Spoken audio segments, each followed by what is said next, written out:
Hey everybody, I'm Andy. And I'm Sean. And this is the Commander's Brew. This week, Tribal Team Up.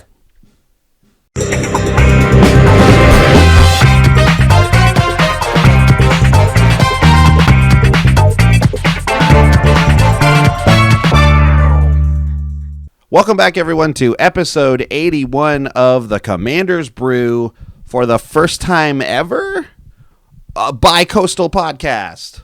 Yeah, I think so. I don't think we've had guests, but I don't think we've ever not recorded in the same room before. Wow, yes. So in case you are not aware, I am currently broadcasting from sunny Los Angeles, California, although it is not very sunny right now. It is kind of cold. And Sean is, of course, back home at Toronto, Ontario, Canada. In freezing rain, Toronto, Ontario, Yeah. Which is actually warmer than usual. So we're happy that it's actually around -2. I love that it's warmer than usual, but still freezing rain. Yeah. That's sad.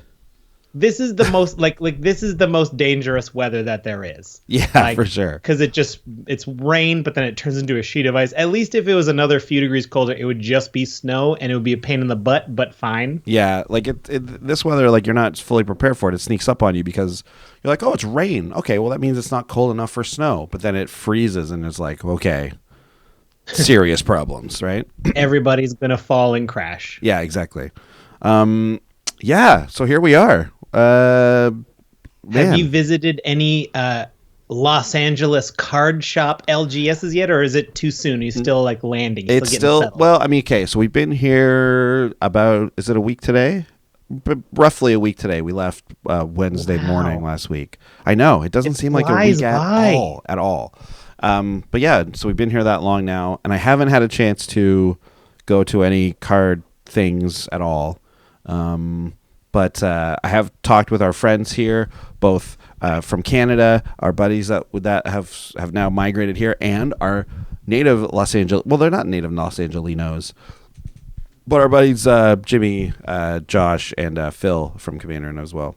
Yeah, I've chatted with those guys. We got some plans in the works. Oh man, some collabs. So jelly. Yeah, it's gonna be good. So jelly. So that'll be cool. But yeah, it's sort of cold here, which is surprising. But everyone told me. You're probably like, you're feeling fine, right? You're like, this is nothing. You're like used to it. I could go outside in a t-shirt. Maybe. I think I might need a hoodie. Yeah. That's for me. I think I might need that hoodie. What about you? Oh, I mean, this is like, we are, this city is, everyone's got the hats and the mitts and stuff. We're ready for it. I always like when cities that don't get a lot of snow get a little bit of snow and everyone loses their minds. Yeah. I feel like I would want to go down there and just be like, what, this? And just act like what it must be like when Superman comes to our planet and he's just like so much better at stuff. I feel like I'd be like, oh, you think this is cold? No problem. But then it gets up to like relatively hot weather and I'm just dying in my puddle of my own sweat. I cannot handle hot weather. Welcome to Canadians in Los Angeles. That's what everyone is. It's like, oh, you think this is cold? I'll show you cold. Like, you gotta come up where I live. It's cold. And then like it gets to be like 20 degrees, which we're very much used to in Toronto. But here it's just like that sun's beating down on you and it's just extra hot, it feels like, and you're just like, why does anyone ever go outside here? Like, why did they build this city in the middle of the desert? Like, because it's very deserty, right? Like in that, like it's blazing hot here when it's hot. This is actually bizarre LA weather because it's raining a ton right now, and it doesn't really happen. No, it does not rain very often here. But isn't that great? It's great. People rejoicing because of the recent drought? I think so. I don't know because I don't know any farmers off like personally, but I do know that that there was a very long drought here for a very long time, and there was a real problem, and now it's raining again. So I think everyone's pretty stoked about it. However, cool. Except for the basil farmers, because the basil farmers' crops are being ruined. This is what I found out on Super Bowl Sunday, because the party I was at, the Super Bowl party, was serving homemade pizzas, and they had basil on it, and the hostess was like, there's a basil drought now in California. It's like, there's too much rain. It's ruining the crops. Oh my gosh. California can't win, right? Oh, man. It's either all of our crops are dying and there's no water, or the basil's dying. Like, what are we going to do? Yeah, we're not going to get margarita pizza. I guess not. No, or at least it'll be at a premium if you do. Yeah. Yeah. Anyways, that's the story out here. It's good though. It's all right. We'll take it. Yeah. Well, we have to get to a Wizard's Tower ad before we get to the meat of this episode. Oh, yes, please. Wizard's Tower has and now you can be the chief representative of the U.S. drop-down tab. That's right. Exactly. Yeah. Hit up that U.S. drop-down tab and listen to this ad. Puzzle knots. Puzzle knots are so last season. Everybody's into implements now. The cool, hip new implement of the Wizard's Tower, wizardtower.com. The one that you get to sacrifice and go to wizardtower.com and order singles, $15 or more in Canada or $10 or more in the US, and get the shipping for free. Not to mention using coupon code Tower of Brews. That's a combo right there. Get you an extra 5% off, and you'll get 3% on your next order in kickback. Store credit. Thank you very much. I'm about to go use an implement of lunch. I think it's going to be a sandwich. Maybe tuna with tomato. Yum. Oh, yeah. Okay, there you have it. There's a new implement. Uh-huh. Yeah, right. The implement of Wizard's Tower. And I guess by that logic, we can assume there's probably an implement for everything. That's true. Implement of, I don't know. Implement of, you name it. Implement of television. You're gonna use implement of umbrella. I'm gonna use it. It's raining a lot here. Yep. The guys next to me in the house, like, I'm not kidding, like maybe 15 feet away from the window that I'm at right now, are building a giant house. So like implement of hammer, implement of screwdriver, implement of saw are all being used. So if you do hear construction noises, also let it be known. And you will hear them because every window in LA is like paper thin. Like, there's no need for insulation here, even though there very much is. Shouldn't the windows be thicker just because of possible earthquakes? Maybe it's thinner because of possible earthquakes, because then it won't shatter. It'll just like, I don't know, wiggle. Turn to dust. Yeah. Poof. Right. Yeah. So I don't know, but yeah, that's how it works. We have window. Right. There's a window in this place that just doesn't close. Great. So I was like, oh man, if there was some kind of like alien mist attack, we would not be safe, because that window just won't close. It's slats and it's like half open all the time. It's over. Like, people talk outside the window, and you can't shut it out. You have to listen to their conversation. Yeah, that's it. Anyways, enough about the place I'm at in the United States. Yeah, let's talk about the brew we're at in the EDH universe. Oh, you know what I wanted to say before we got started here is that I really enjoyed you and Butler. I thought you guys did a fantastic job. Yeah. Of course, Scott Butler, good friend of mine ever since high school, and player with us in our Magic group, and yeah, he's great. Great deck builder, great player. Happy to have him back. I also really loved the little pause you took before the Wizard's Tower ad last time, where it was like, okay, and we're gonna get this ad from the Wizard's Tower, and then pause, and then you're like, oh, I gotta turn that off. That's gonna be annoying. And then the ad comes in. It was really funny, and I didn't know what you were talking about. Something was on, some fan or something. Yeah. It was the heater. The heater. The house that's what it heater. was. Yeah. That was funny. Anyways, okay. So yeah, let's get to what do we do for these decks? What do we do for this? Okay, so we did a tribal team up. Instead of doing a single tribal deck, we just tried to make decks that had two tribes put together, just for kicks. Mm-hmm. Not because we thought it had to be done, but we just thought that would be a fun way to build. And I gotta say, this was a fun deck to build, and I would like to revisit this in the future with other tribal team ups. Mm-hmm. Maybe with less maybe with less kind of synergistic, or tribes you wouldn't expect to work together. Right. Anyway, so I picked Merfolk and Fairies. That's my two. Right. Led by Una, Queen of the Fae. So this is a Dimir deck. Una is 3 Dimir, Dimir, Dimir. So it's 3 hybrid Dimir, CMC of 6, 5/5 flying, which is pretty good rate just in general. Like a 5/5 flyer is like, that's an all right commander in general. But the activated ability of X and black, or X and Dimir, sorry, hybrid. Choose a color. Hybrid. Choose a color. Target opponent exiles the top X cards of his or her library. For each card of the chosen color exiled this way, put a 1/1 blue and black fairy rogue creature token with flying onto the battlefield. I don't expect to do this ability a ton, but I'll take it. It's nice to have. There are some anthems in this deck, as you'll see. So if those are running, I'm more likely to do this. I gotta say, Una feels like she would be unfairly like mean to and like picking on a person who's playing a monocolored deck. Oh, you would only hit the monocolored person. That's just crazy, yeah. Purely for value.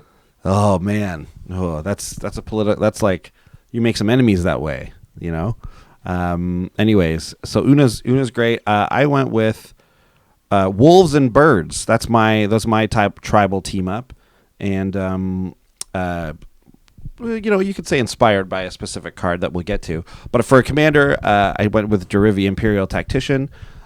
She is green, white, blue for a 2/3 flyer. It says whenever she comes into the battlefield or a creature you control deals damage, combat damage to a player, you may tap or untap target permanent. And then, of course, the ridiculous ability of one generic, a green, white, blue, put Derevi onto the battlefield from the command zone. Just completely negating one of the rules of Commander. Right. Just ignoring a rule. Don't worry about it. Are there any commanders that have flash? Probably, yeah. Like, are you allowed to flash in a commander from the command zone if you pay the right price? Yeah, of course, yeah.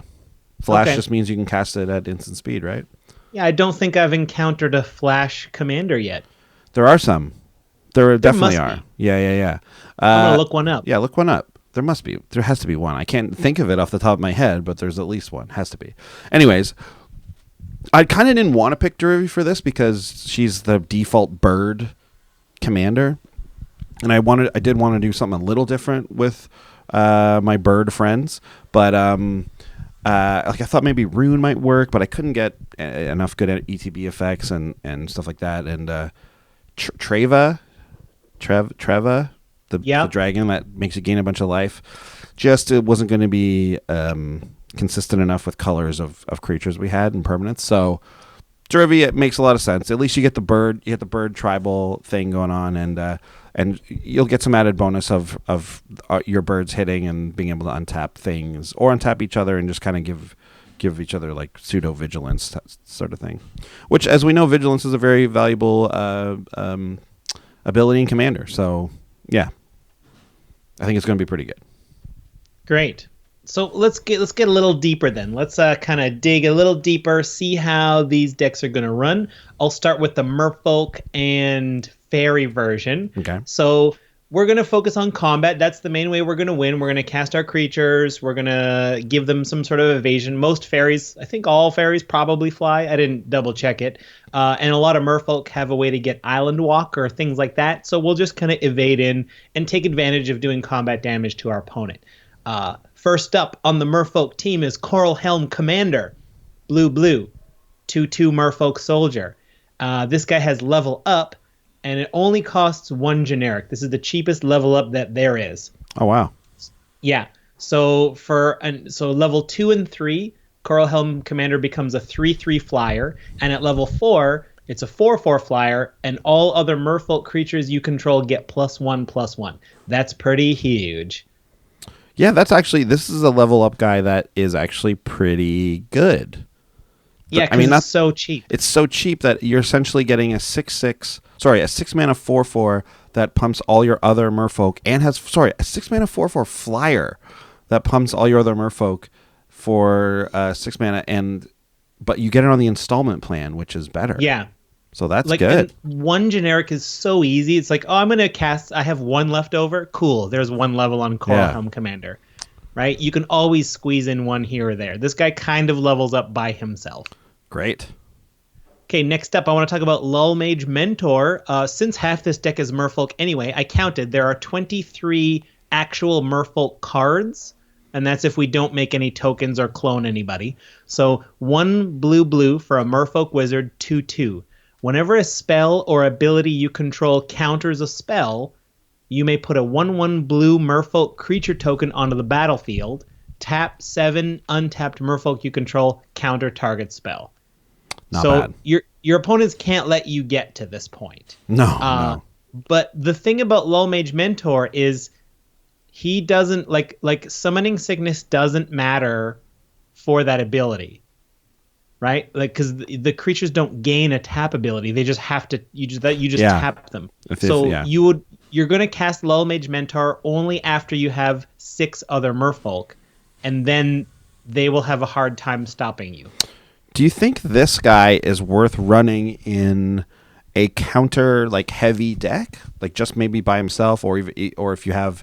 I know there's a few other Merfolk that might work in a deck like that. Like, is it worth it to run this guy in say like a Talran deck or something like that? I mean, it does. If you're running a lot of counter spells, this guy adds value. You get a token creature every time you do. Right. That's good. The token creatures on their own are probably not that great. Right. But I think if you also had like a handful of Merfolks already in there, like if it was reasonable for you to get to 7 Merfolk, absolutely. Mm-hmm. But I don't think you have to be Merfolk tribal to run this guy, but I wouldn't want to unless I probably had a good chance of getting there. Yeah. A permission deck would still probably take this card though, just for the added bonus of getting the 1/1s every now and again. Yeah, I think. I mean, it doesn't hurt if you've got room in the deck. I have a feeling though, if you were running a mainly counterspell deck, this guy might not make the cut unless you were heavy Merfolk. Right on. Okay. That's my gut. Yeah. Okay. Great. Yeah, I feel the same way, but definitely worth exploring. Yeah, sure. Well, here's another Merfolk that is perfect for this deck. Stony Brook Banneret. 1 and a blue for a 1/1 Merfolk Wizard with Island Walk. So here's the first example of Island Walk that's going to come up. But the key ability on this card says Merfolk spells and wizard spells you play cost 1 generic less to play. There are a lot of fairy wizards as well. So the fairies will get... It's weird. Like is this more Merfolk or more wizard or more fairy or more like soldier? Like once you start dividing the tribal names, I mean, what's the point of labels anyway, man? Why label anybody? Yeah. Great. Let's move on to some fairies though. I want to highlight some fairies this deck is using. Fairy Swarm, 3 and a blue, flying, star. Fairy Swarm's power and toughness are each equal to the number of blue permanents you control. Most of the permanents are blue in this deck. As we've seen, Lull Mage Mentor can make tokens, but Una makes blue and black tokens. So once Fairy Swarm's out, it's reasonable to just start using Una's ability a lot and make this Fairy Swarm an enormous flyer that must be dealt with. Right. Another card, so this card, keep in mind, this card goes well with Lull Mage Mentor, right? This is Spell Stutter Sprite. Spell Stutter Sprite is 1 and a blue for a fairy wizard, 1/1, but it has flash and flying. When Spell Stutter Sprite enters the battlefield, counter target spell with converted mana cost X or less, where X is the number of fairies you control. So as long as Lull Mage Mentor is out, that's going to give us a Merfolk token from that, and we'll counter a spell that our opponents will get mad at us for. Yeah, they'll get mad at And you. I also want to highlight a card, because I have cards like Quickling. Quickling is 1 and a blue for a fairy rogue 2/2 with flash and flying. So when Quickling enters the battlefield, sacrifice it unless you return another creature you control to its owner's hand. So we're probably going to return Spell Stutter Sprite to our hand. Our opponents know it's in there, but that doesn't... I mean, that's kind of good that they know as well, because they still have to play around it. And if it stops them from casting spells, that's all we want. Yeah, it will. It will. That's the thing. And when you get in that situation, you do just need to force someone to use that counterspell, but it's so difficult to be the person who's going to throw the card away to it, right? You just don't want to do that. Yeah. And like, yeah, and we can always use Quickling just to save another creature if we need to. Yeah. Like, if that's it, we can just bounce the creature as a safety mechanism. Save your Lull Mage Mentor with it if there's a board wipe or something, right? Yeah. Sure. Great move. Let's talk about Silvergill Dowser, 1 and a blue for a 1/1 Merfolk Wizard, another wizard. Tap. Target creature gets -X/-0 until end of turn, where X is the number of Merfolk and or fairies you control. This card brings the whole deck together. This is the card that wants fairies and merfolk to work together, and it just knocks power off of anything. Having this guy on the board, I mean, obviously it doesn't help against token strategies, but this, there's a lot of games where a lot of the hard lifting is done by 1 or 2 giant creatures. Silvergill Dowser is massive deterrent because they're not going to attack you and waste the attack if you're just going to shrink them down to nothing. So for sure, they're going to attack someone else. Or you can use it politically to just be like, hey, they're attacking you with that big guy. I can make it smaller if you do something good for me. Yeah. It's definitely annoying. Imagine you have your big, Voltron dude, and then it just gets his power shrunk. Like, it's not even killed. The power's just gone out of it. It's like, oh, come on. That's so aggravating. It also allows for you to do that as like a combat trick, kind of, right? Like if you, I don't know, if you see a guy attacking into a token strategy that he can just pile a bunch of tokens onto it, just be like, well, now you're not going to lose any of your tokens. Like, you know what I mean? I mean, I don't know why you would do that unless you owed someone, but it's something to think about. Well, yeah, and like, and it is a direct counter to cards like Chandra's Ignition, like cards that check a creature's power on resolution. You can just be like, well, sorry, it does -2 damage to every creature and player.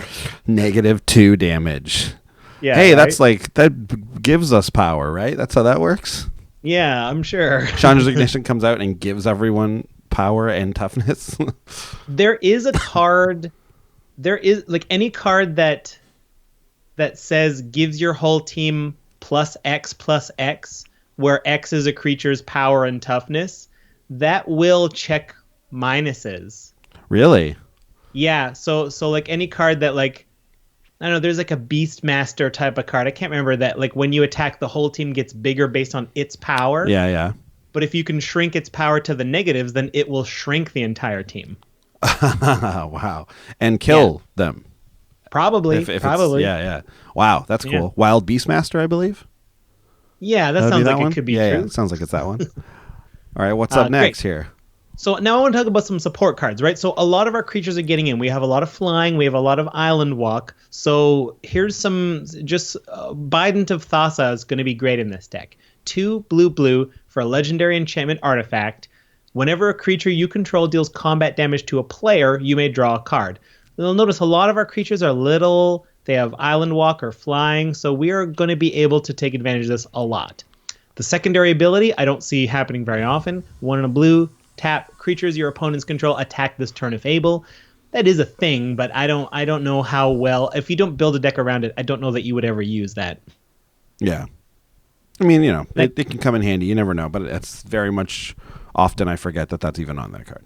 No, I'm not gonna say no. I'm not gonna erase it from the card. Yeah, no, please don't. I'm gonna leave it on there. We need it. Let's talk about Ink Dissolver. 1 and a blue.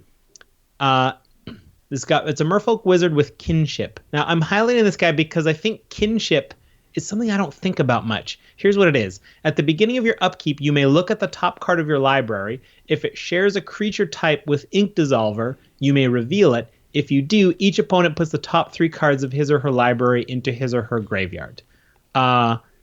This actually doesn't work with Una. I thought for a second it might have worked with Una, but Una's ability works differently. Yeah. I caught that earlier with the Merfolks, but I missed it with this one. Yeah. I was going to say, so how does this help you exactly? No, this doesn't help us in the least. But it's something to think about I don't know. I just think there are ways to manipulate putting creatures back on the top of your graveyard. Kinship is a neat ability that I've never really thought about before, and I wish we could. I think there should be more of it. I hope that something like this comes back soon. Right on. I like it. Anyway, let's move on. And then that one won't help. Yeah, anymore, that one's not going to help either. Great. Okay, great. No more support cards. Zero support cards. Yeah. Okay.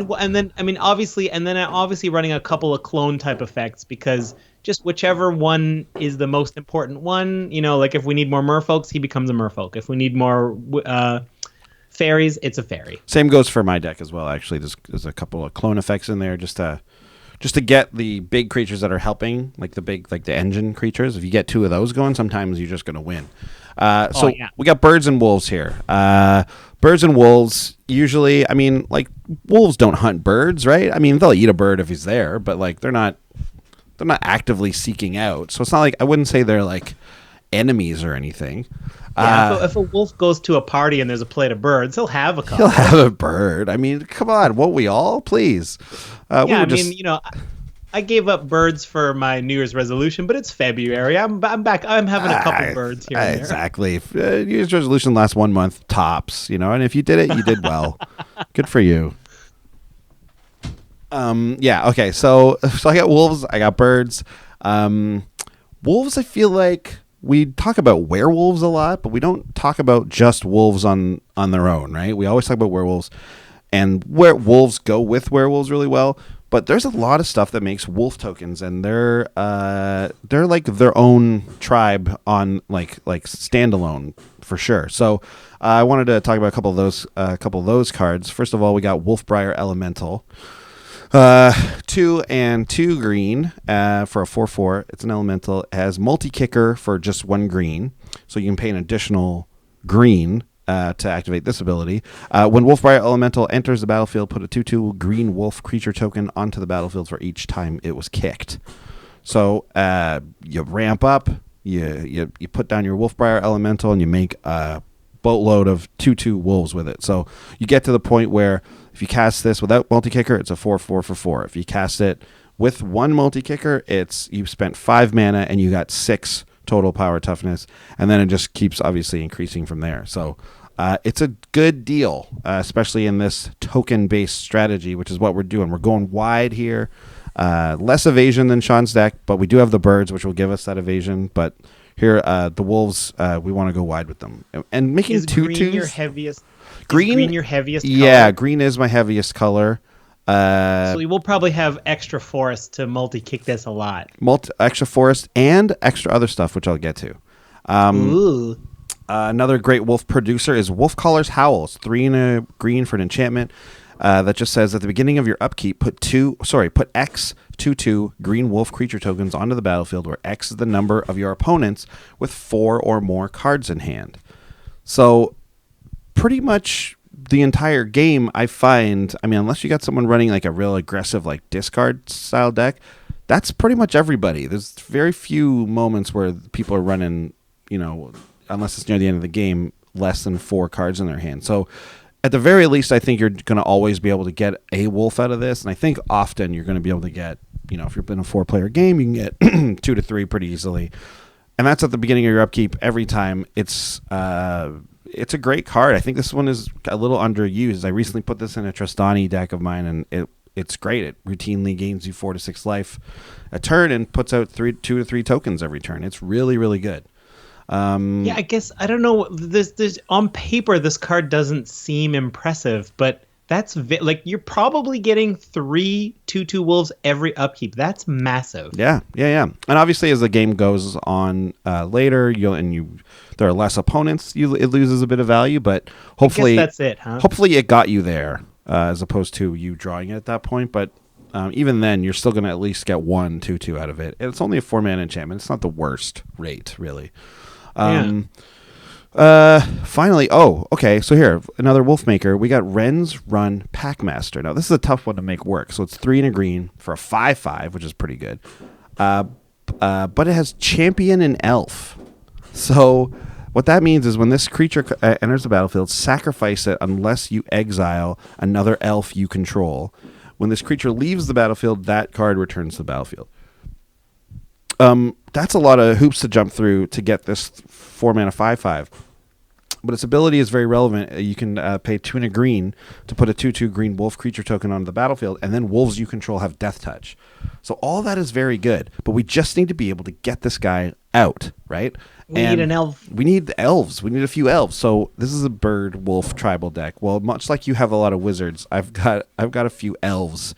And they're represented here by Land War Elf, which is a green. You tap them, add green to your mana pool. Classic Magic card. It's a 1/1. I basically just ran a lot of mana dorks as ramp sources instead of my traditional just like cultivates and Kadama's reaches and stuff.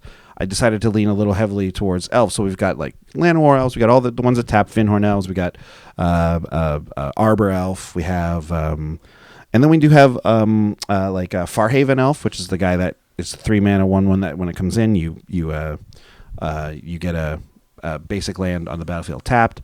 So I really don't think it's difficult to have an elf either early game that's helping you ramp into Ren's Run Packmaster, or when you get Ren's Run Packmaster, let's say you don't have an elf, it's pretty easy to eventually just like draw one, play the elf. It's basically a 1-mana tax at that point. Cool. Which I think is worth it because to pay 3 and pump out a 2/2 wolf with death touch is a very good ability. And then once you have Ren's Run Packmaster out, those elves that you have, those don't go to waste. Those aren't like, we're not just putting 6 bad cards in to make 1 card good. Like these are actually good cards. Like they are helping us ramp. And then once we get the Packmaster out, those elves help you put out even more wolves. So it actually really does synergize pretty well with the entire deck, not just with the 1 card. So I was very weary of that. I foolishly put a card in with kinship at first, and I was like, "Ooh, this one like makes wolves when you have kinship with elves." And I was like, "Wait a second, I've got like 7 or 8. I've got like 8 elves in here. Like, there's no way I'm gonna ever have kinship." So I took that guy out, luckily before the final draft of the deck. But it was funny that you mentioned kinship because that did actually come up with mine as well. So that's how we're going to do some wolves. We do have a little sprinkling, a little splash of elves in there as well, which are going to help. And the birds. Well, there's some new bird cards, and one of them is Migratory Route, 3 white and a blue. It's from the latest Commander set. Create 4 1/1 white bird creature tokens with flying. And it has basic land cycling of 2, which is great in any 3-color deck or more, obviously. So Migratory Route is a simple, straight-up card. It's going to give us 4 bird creature tokens. It's almost as good as Beck and Call, which is basically the same card, but it's split. Okay, so here's what we got.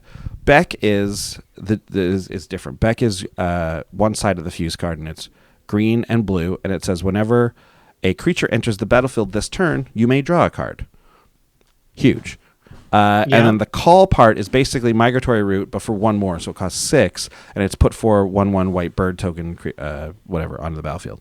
If you fuse them together, you pay 8 in total.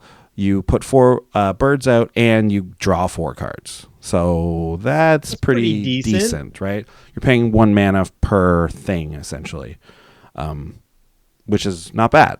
Right? And you'll do it, and it's a good source of draw, and there is also the other ability of just casting back and maybe somehow making a few wolf tokens, whether it's with Ren's Run Packmaster or any of the other ways we have it. But Beck is good. If you know you're going to make a bunch of tokens that turn, it might be better just to do Beck on its own and then make those tokens. Yeah, exactly. Especially if you somehow have a better rate at it. At instant speed, so you could take advantage of all your upkeep wolves. I know. That would be great. Unfortunately, there's not. These are both sorceries. It's a sorcery fuse card. But I do think in the end it ends up being worth it, and you want a bunch of birds out there, so it's great. And then once you get, let's say you couldn't exactly take advantage of it, or maybe you could. You got a bunch of birds. You're going to get a bunch of wolves. A card I'm finding myself relying on more and more in green decks is Collective Unconscious. 4 and 2 green for a sorcery that says draw a card for each creature you control. So it doesn't take a ton of creatures for this card to be very much worth it. We're paying 6 mana, but you will often draw upwards of 6 cards with this, especially in a token deck, obviously. There's another card, what is it? The Shamanic Revelations, I think it's called. Yeah. It's 5 mana and does the same thing. And you gain life if you have creatures with 4 power or greater. So that one's even better. But yeah, Collective Unconscious is the original. It's the OG. Draw a card for each creature you control, and I think absolutely a must-have in most token decks. I'm not a big fan of one-use cards, really, but sometimes the value is just too much. You can't ignore them. Yeah, especially, I mean, that is a one-use card, but I think one-use draw is fine because that turns into way more... Yeah, more uses. Like if you draw 6 cards, it sort of did 6 things. Yeah, exactly. So that's another way you can rationalize it in your head. Yeah. But yeah, no, it is very much so. It's like, that's what I mean. Like, it is totally worth it when you have that going on. And you get a lot of birds and wolves pretty easily in this deck, and there's a big reason why, and I'll show you in a sec. But yeah, that's those are the main decks. Well, what are the 3 stars of these decks though? Okay, so I think one of the third star, we've featured it not too long ago. It's from the new Commander 2016 series. This is Fairy Artisans. 3 and a blue, Fairy Artificer, 2/2, flying. Whenever a non-token creature enters the battlefield under an opponent's control, create a token that's a copy of that creature except as an artifact in addition to its other types. Then I'll exile all other tokens created with Fairy Artisans. That is so huge. Yeah. Just like I get a copy of everyone's most recent creature at all times, including all enter and exit the battlefield, although they get exiled, so they may not... Well, don't get the die you don't get triggers. death triggers, but you will get leave the battlefield triggers if there is any. Yeah. And if I have a sack outlet, I will get those death triggers. Exactly. It's just a fantastic card. It does so much work. You cast a sack your tribe elder? Cool. I will sacrifice mine and get the benefit from it. I love it. There are definitely some corner cases where the fact that this is not a May might burn you a little bit. I don't know. Like, the only one I can think of off the top of my head is like if you get if someone's running a Nekusar deck and they cast one of those creatures that like is basically another Nekusar.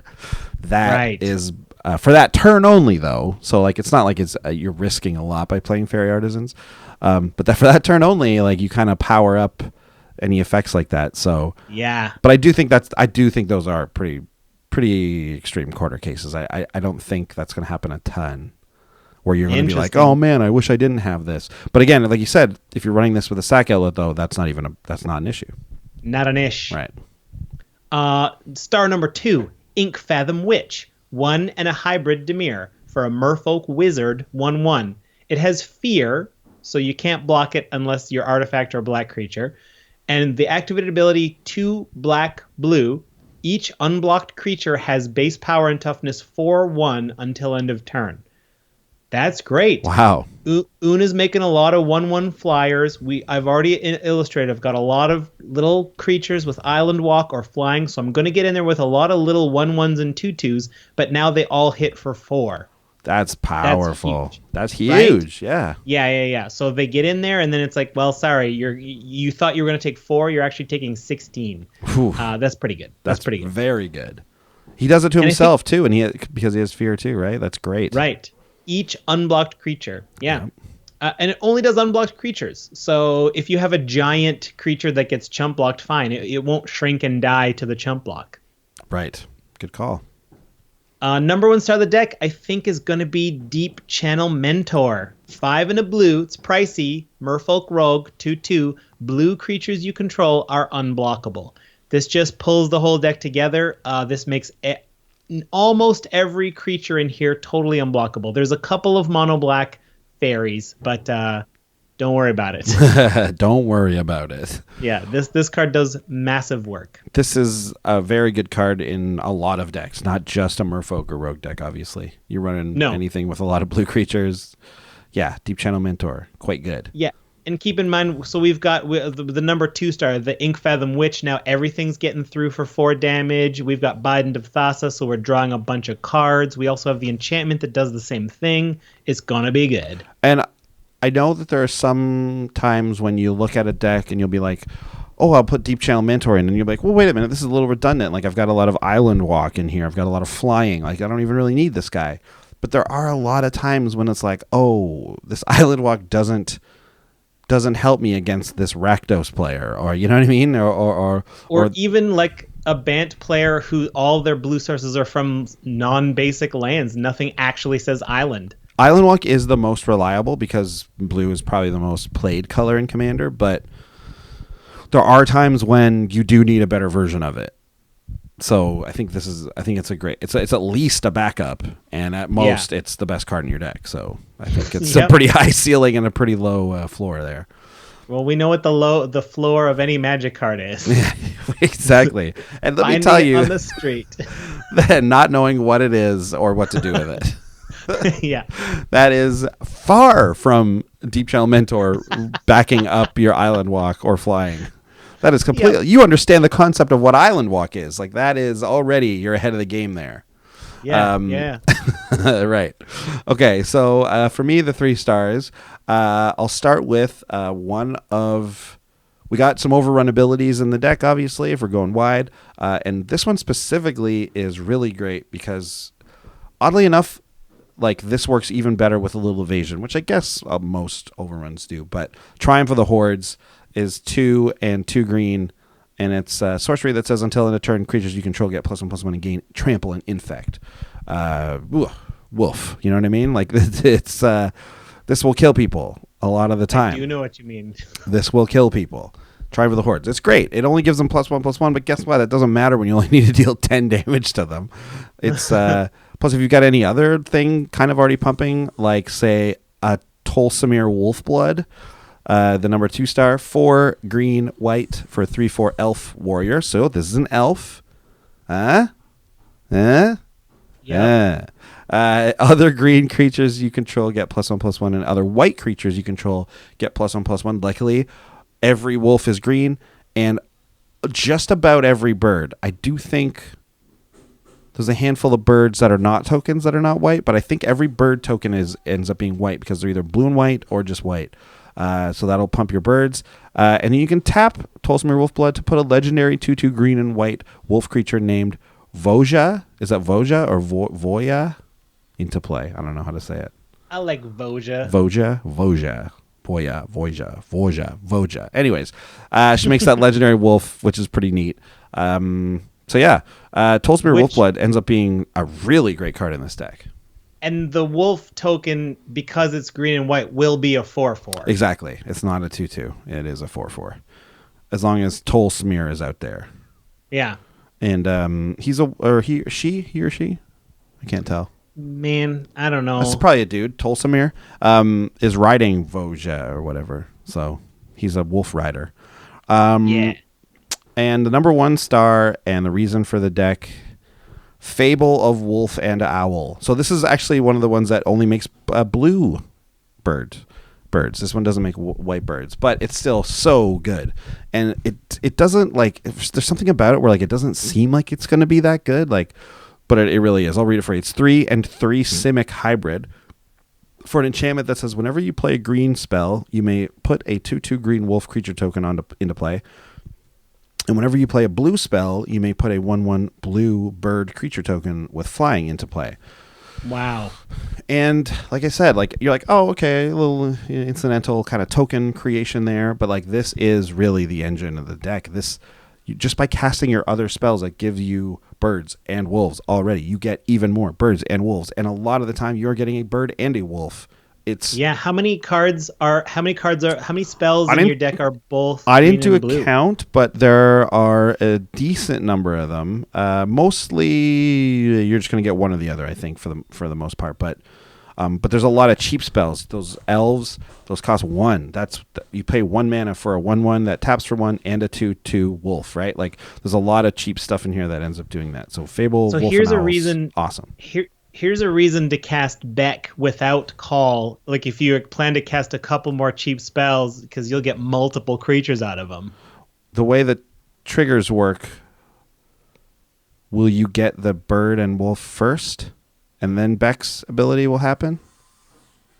I think that's a good question. Cast Beck, goes on the stack, then Fable, Wolf, Beck. and Owl go on. You get the tokens, then Beck resolves. I think you missed the first one. I think because the tokens have to go on the stack above the spell that triggered it. Yeah, exactly. So the Beck misses these two, but for the rest of the turn, anything you're doing, you're getting one or two bonus card draw. Exactly. One of the reasons it's so good. The other, I mean, it just synergizes with everything. It works so well. At first, when I was looking to build a token team up or whatever it is, a tribal team up deck, it was like, oh, what should I do? You know, like, oh man, I like wolves a lot. Oh wait, there's that card that brings them together, birds and wolves. Like you said, it's like your guy who taps for fairies and merfolk. I can't believe there actually is a card that actually ties these two together. But yeah. Fable Wolf and Owl is really, really good. And it's a card it's a card I've always wanted to use, and I don't think I ever have until now. It's great. Yeah, again, much like the enchantment you brought up earlier, it doesn't seem that impressive, but this is going to get out of hand. Yeah. And it's kind of nice that there's an enchantment like this, which is so key and so good, but it just flies under the radar a tiny bit, you know? A lot of other ones are going to be targets before Fable, Wolf, and Owl, which is nice. Neat. All right. Yeah. Shall we go on to any surprises or discoveries? Of course. Let's do it. We each have one. This is nice. Yeah, I had one. I've never seen this one before. Distant Melody. 3 blue for a sorcery. Choose a creature type. Draw a card for each permanent you control of that type. Yep. It even mentions Una in the flavor text, so they clearly want you to use this in an Una deck. Once we have a ton of fairies out there, but like you said, like 4 mana, draw 5 or 6. That's pretty good. And the fact that you can choose the creature type is like, well, if we're heavy Merfolk at the moment, I'll pick Merfolk. You definitely have seen this card before because I used it in my allies deck. But much like I did that one time, it's impossible to remember all the cards you've used. You know what? I also don't like when you discover a card and it goes by. I forget it so much easier than if I've brewed with it. Yeah, of course. So yeah, Distant Melody. This is a huge deck for any tribal deck, really. Even ones where you're splitting the tribes, because I also included this in my deck. It's basically a must-have. It's great. Mine was specifically for like a bird tribal deck, certainly, and this is just one that affects one half of our deck, but it's pretty solid. It's called Keeper of the Nine Gales. 2 and a blue for a 1/2 flyer, but it has the tap ability of tap it and tap 2 untapped. Sorry, yeah, tap him, tap 2 untapped birds you control, return target permanent to its owner's hand. Wow. So when you got a lot of tokens, this is pretty easy to do, and can have a big impact on games. I remember we had there's a similar card to this where it's not just about birds. It's a trade wind, like something trade winds or something. I don't know. Let's see if I can find it real quick here. Trade Wind Rider. He taps 2 untapped creatures you control to return target permanent. And it's also a 1/4 flyer for 4. But Keeper of the Nine Gales is a little cheaper, a little smaller, and it's only for birds, but it's a great redundant ability. We had a game where Trade Winds Rider was the only thing keeping all of us alive because like it was keeping someone's like, remember it was keeping like Butler's like doubling season off. That's right. Or something like that. Like it was keeping some essential card off of the board, and it was the only way we could like manage this one person's board. I can't exactly remember what's happening, but I do recall the fact that it's a permanent is super important and is very relevant. And also, like, let's not forget that you got Derevi helming the team, so like you can get a lot of untapped triggers and do this a bunch in a turn. That is very true. That is very, very true. A little added bonus from having Derevi is always nice. Yeah. Yep. Okay, well that's everything. But before we get to the budget report, we're going to quickly mention Wizards Tower again, of course. Our beloved sponsor. Man, Amonkhet is coming up. Can you believe it? We're at Aether Revolt rather. We're in the midst of it. It goes by so fast. And already people are talking about Amonkhet, which is crazy. But Well, yeah, the splash page on Wizards Tower's website is now Amonkhet. So I think you can pre-order like booster boxes if you're in Canada. You can, yep. That's crazy to me. Yeah, it's nuts. And here, I'll pull down the U.S. store and see what's cracking in there. You're the representative of the U.S. store now. That's right. Right now, I am. Guess what? Amonkhet still is right there. Yeah, so pre-order your boxes from them and stuff, and also go to mtgcanada.com and read. Sean and I both are in the midst of article series, right? Yep. My series has been on one drop creatures for Commander, which is like, let me tell you, it's there are way more than I thought there would be. I honestly kind of thought starting this, I'd be able to go very deep on like 3 or 4 cards for each article. Instead, it's like there's like 10 cards each article, and you're just like, wow, like there's a lot of good uses for these cards. So, check out that series. The latest one was red. I've only got black left to do, and I guess probably touch on colorless as well. But yeah, and Sean, your series is amazing. Why don't you tell them what it is? I bit off a lot on this one, but it's a series where I'm building 50% of a commander deck using one partner. So the notion is at the end of the series, you can take any 2 deck lists off of any 2 partners and just jam those cards together with 6 colorless staples that I've put off to the side that will go in any pairing that you put together. And that's your deck. Yeah, you've really taken the fun brewing angle, hogged it all to yourself, and not given any to the people who would build those decks. You can still build it. Yeah, you can. You want to. Of course. You can still customize those, but that's such a cool idea. I love it so much. And thank you. And then there's a bit of news, if you use the coupon code Tower of Brews. Yeah. This isn't yet. So like this is a teaser, but in the future, soon, if you use the code Tower of Brews, we're trying to get it hooked up. We're trying to get stickers into their hands so that if you use our coupon code, they will send you a couple of stickers of the Commander's Brew podcast along with your order. That's right. But not yet. This is a teaser. They don't have the stickers yet. We're in the midst of getting them to them. So please don't do that right now. Use Tower of Brew still. Official announcement. But yeah, there are. We're gonna make that happen, and there will be an official announcement of when you can get Commander's Brew stickers in with your order. That'd be awesome.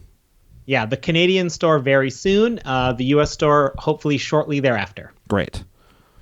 Awesome. Well, that's the Wizard's Tower angle. Oh, and before we move on from that, we were talking about articles. You can now read articles on edhrec.com, which is of course like the source for Commander players. And you can read articles by yours truly. I have written 2 articles there, and the second one was about EDH bench warmers, kind of inspired by our episode that we did a little while ago. That's actually going to be my series. Jason Alt, who's like kind of running things over there, was like, "Hey, we need to figure out like a theme for your articles." And I was like, "Okay, cool. Like, yeah, I'll try and think of something." I wrote that article, and he's like, "Hey, you should just do that every time." And I was like, "Okay."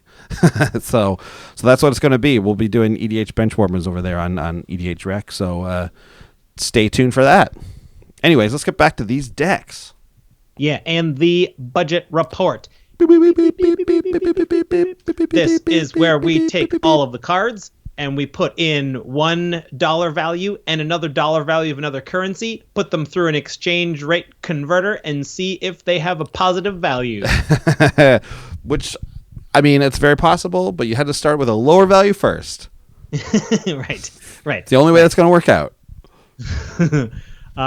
So the Fairy and Merfolk deck comes in at $48.28. The most expensive card in it is Master of the Pearl Trident, blue for a 2/2 Merfolk. Other Merfolk creatures you control get +1/+1 and have Island Walk. This is huge. I saved this guy for the last. I knew I'd be talking about him here. This guy is a little above $5. So he's a little bit outside of the price range by a gumball. Yeah. But I think its ability of giving your half of your team Island Walk and an Anthem effect is enormous. And of course, he is expensive because a lot of modern decks use Merfolk. So, well, some. There is a deck. Yeah, there is a deck, and it's decent. Yeah, the next most expensive card is Scion of Una, 2 and a blue. This is a 1/1 fairy soldier with flash and flying that says other fairy creatures you control get +1/+1, and other fairies you control have Shroud. Ooh. Sign of Una is $3, but this protects your commander with Shroud, which is an excellent thing to have on the battlefield. We like that. The third most expensive card in the deck is Obelisk of Erd, 6 generic mana, but it has Convoke, so you can get this out really quickly. As Obelisk of Erd enters the battlefield, choose a creature type. Creatures you control of the chosen type get +2/+2. We're going to choose whatever makes the most sense at the time. Right. I mean, it might make more sense to choose Wizard. That's true. Yeah, if you got a more of a theme going through both your guys as wizards, that would make more sense. That's funny. In your team up deck, you pick the third the third option. Yeah. So rather than getting all Merfolk or all Wizards, I get some of each. Yeah. For the wolf and bird deck came out to $45 around $45.50, and the number one most expensive card is Fable of Wolf and Owl. Oddly enough, it's $4.33 around. I'm trying to look at. It's only been printed once in Eventide. I thought, like, why wasn't this in the commander deck with Azuri? Like, why wasn't this in Azuri Claw of Progress? You know what I mean? Yeah. This is perfect. The card's crazy in that deck. But I guess, they wanted to keep some mystery or whatever. So yeah, it's just peaking up over $4 there. So, but if it gets reprinted again, which I'm positive it will, it'll drop right down.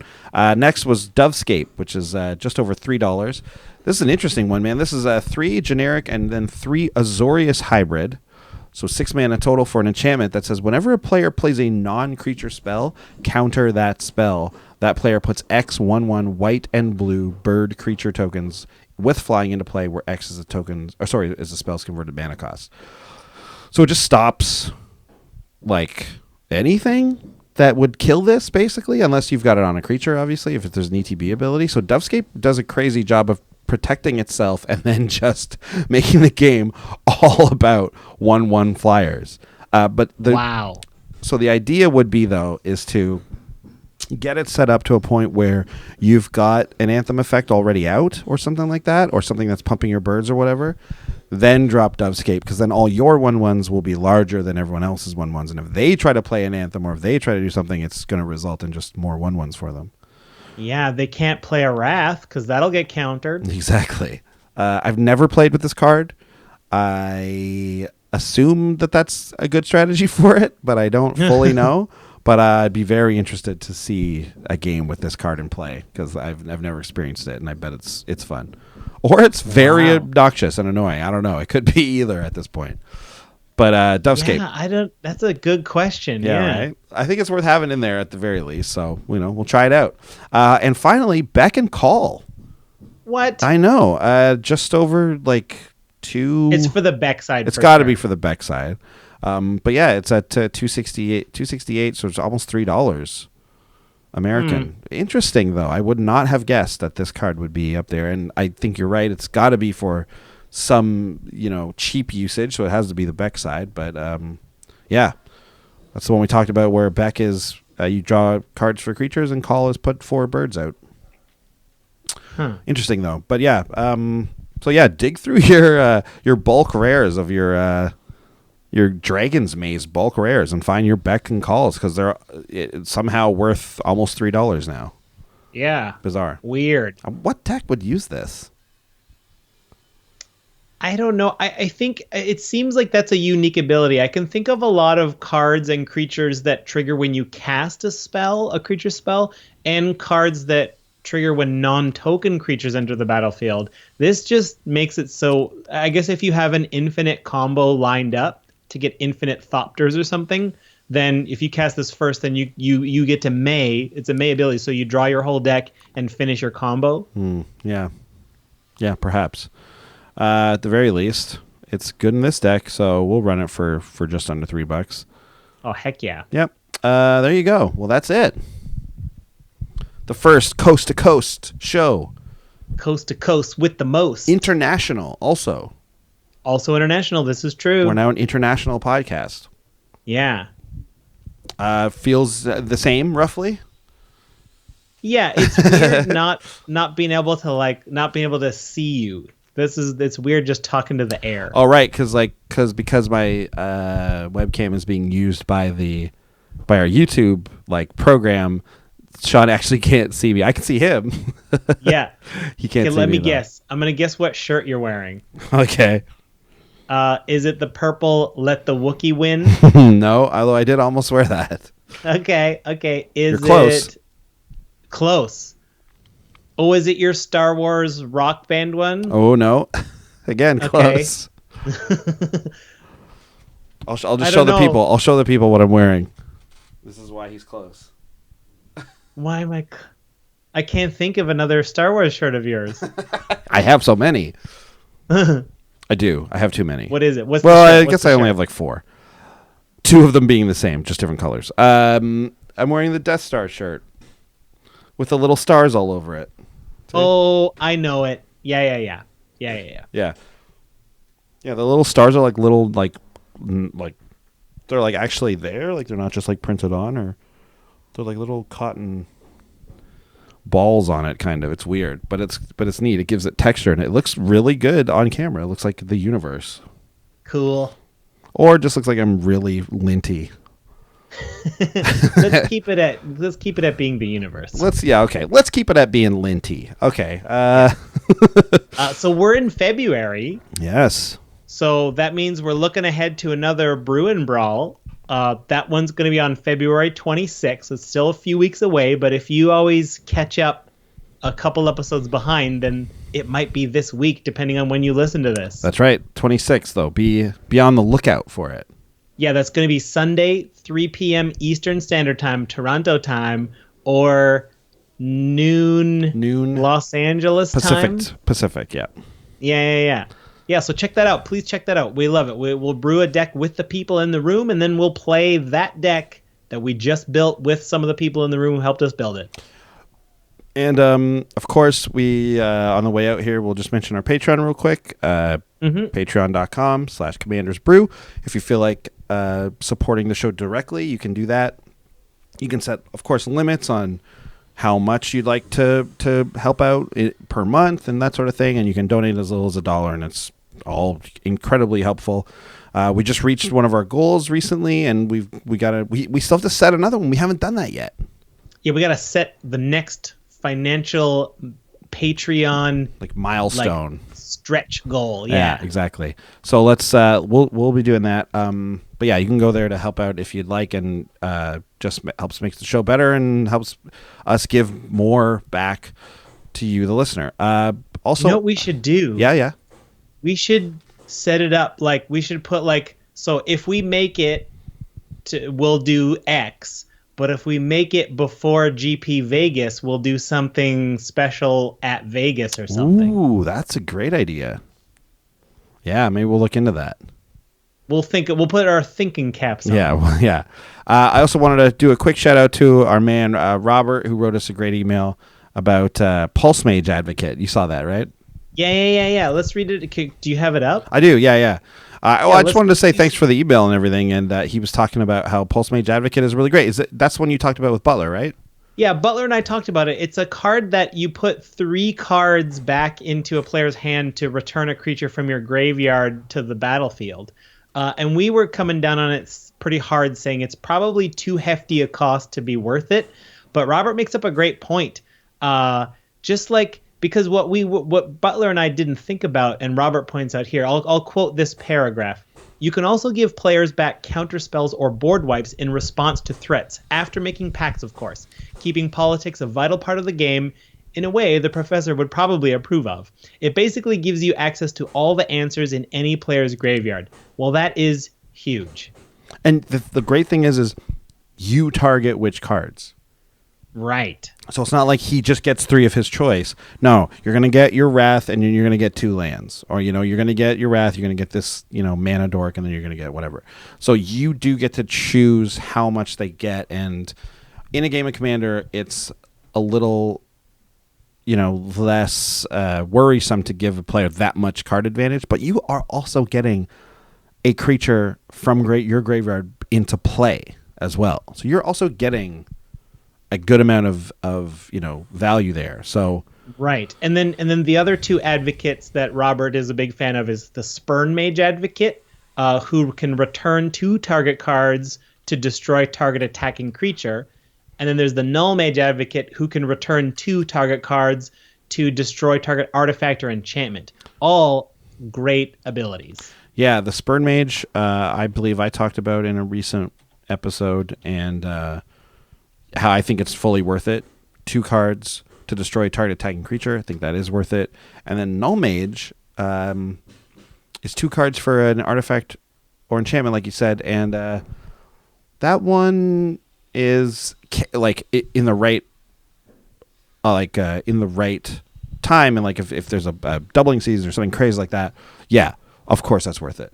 Oh my gosh! But I love the political potential. So it's like if there's a Yes. wicked spell on the stack, and I turn to a player and be like, "Hey, I'll give you back that counter spell that's in your graveyard and a land if you stop this." Yeah. And then you also get to destroy an artifact. So it's like, okay, like, do you want to punish the spellcaster double hard, or is killing like a token artifact off the player you're giving the cards to part of the trade, like Yeah. part of the negotiation? Yeah, I do. Fascinating. I do think that in the end, they're all worth it for that potential like political gain, right?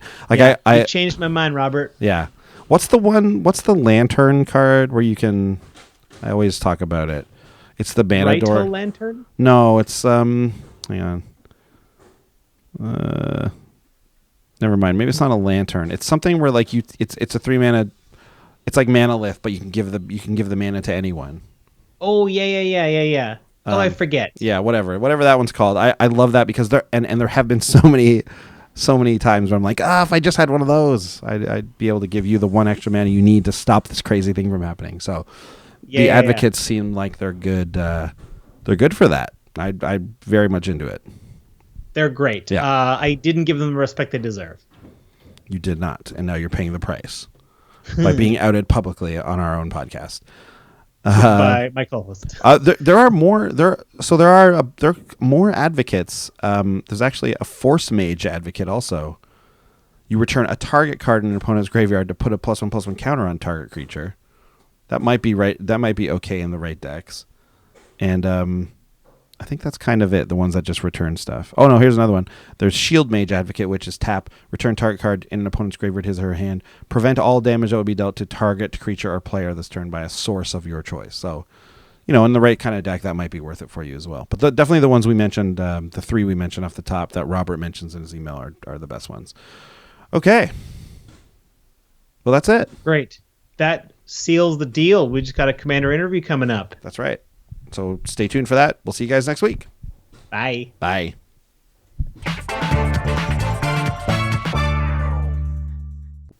Ladies and gentlemen, welcome back to the Commander interview at the Commander's Brew. Unfortunately, Andy could not be with us since he's in California. A taco truck went by that he never tried before, so he had to go check that out before it drove away. But I have the wonderful pleasure of interviewing the author of the Fable of Wolf and Owl. Thank you for being here. Oh, it's a pleasure to be here, Sean. I don't think we've ever had... No, that's not true. We've had one author before. We had Zurgo on, who wrote a self-help book, but you're our second author ever, as far as I know. Well, it's my pleasure to be here as an author. I don't get to do too many of these things, obviously, and since I'm a fable writer, I even get to do even less, so it's great to be here. Oh, okay. I assumed it took us a long time to book you. I assumed because you're so busy on your tours and just, you must be hanging out with the Brothers Grimm all the time, talking about fables. Those guys are long dead, so... Oh, okay. Not recently for me, but can't afford a phone. That's why you had a hard time getting a hold of me. Not been... business hasn't been great. Had my one-hit wonder, Wolf and Owl. And I've been working on some other ones that haven't been quite as big, to be honest with you. But I'm happy to be here again. Well, this is part of this podcast. We want to give access to our listeners. We have a large listener base. Mm-hmm. Why don't you can give us a little spoiler of any exciting projects you have coming up? Well, I mean, if you liked Fable of Wolf and Owl, you can certainly check out Fable of Shark and Dog. That one's great. Little that actually bloody. sounds pretty cool. Little bloody doesn't work out as a happier ending sort of thing, but that's the way it works out sometimes in life. There's also Fable of. Let me just think. Oh yeah, of course. There's a Fable of Giraffe and Dude. There's also that one. Fable of Giraffe and Dude. Yeah, that's a good story. A man's struggle to understand the taller animals and what makes them tick. It's Fable of Giraffe and Dude. Huh. Just sort of a regular dude. He's eating chips the whole time. Eating chips. Yeah. Is that dude a little bit modeled after you? Oh, well, there are some self-portrait style storytellers out there, but I'd be lying if I said that wasn't one of them. I do enjoy a good chip now and again. Well, I have to admit, I have a little bit of an ulterior motive inviting you on the podcast. Oh, okay. What would it take to convince you to write a new fable, The Fable of Andy and Sean? Well, usually I like to involve the animal kingdom. If I could humans, portray you as animals, I'd be happy to do so. Okay, no problem. What you animal? Portray us as animals? Yeah, what animal do you think you would be represented by best? Sure. I am best represented by a cobra, and I think I'm going to speak for Andy. I know he's not here, but I'm going to say that Andy is best represented by a hamster. Okay. So the fable of cobra and hamster. Yeah. There's something about you, when I met you, I was like, you know what? This guy's a real cobra. He's dangerous and he's a viper, this one. But let's not forget, I'm more scared of you than you are of me. Right, of course. And of course, we all know the hamster is the true brave soul of the animal kingdom and a noble beast. Who's not given he's not given his dues really. But in this story, the cobra will surely be like the hero. Well, right? In this one, you might be a little surprised to find out that the cobra, being the fierce coward that it is, fierce coward. meets the disrespected hamster in the forest and befriends him, thinking that he will bring him fame and fortune. And that doesn't work out so well for the terrible cobra. He's a bad person, really, in the end. And but I mean, this is just a suggestion. You don't. This is a first draft. This can all be changed. You're writing the whole thing up. You know what? I do one draft. They call me one draft Maft. You know what I mean? I didn't tell you, but my name is Maft. Okay, Maft. Yeah, Maft. Oh boy, Maft Jiggler. That's me. Maft Jiggler, fable writer. Mm-hmm. We have kooky names sometimes. Brothers Grimm. I didn't go as dark as they did. No. So anyways, the hamster ends up winning the day and beating the evil cobra at his own game, and becomes a much beloved symbol of bravery and unity to his people and others, and the country is left loving him. Well, we don't ever have to say who is what, who represents what. Well, you said at the top. You did say who was who at the top. You did point that out specifically. Okay, of course. Mm-hmm. Of course. Well, unfortunately, that's all the time we have for you. We cannot go on this. We will not be able to continue this story. I hope. And you know what? I might not be recording this part, so I'm sorry if this never goes out. I was recording it, so I'll send it out personally. It'll be great. Go to my website, maftjiggler.com, Fable of Wolf and Owl. It's also you can find me at Fable of Maft on Twitter. Yeah. Okay. Please. Yeah.